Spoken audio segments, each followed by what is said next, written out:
بسم اللہ الرحمن الرحیم۔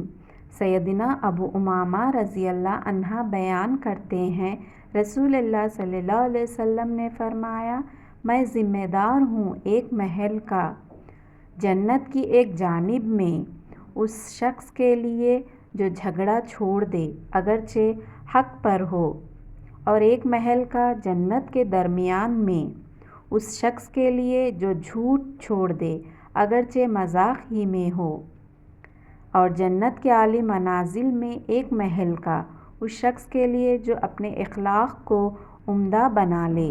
حضرت حارث بن وہاب رضی اللہ عنہ سے روایت ہے، رسول اللہ صلی اللہ علیہ وسلم نے فرمایا، ترشرو بد مزاج جنت میں داخل نہیں ہوگا، اور نہ تکبر سے چلنے والا۔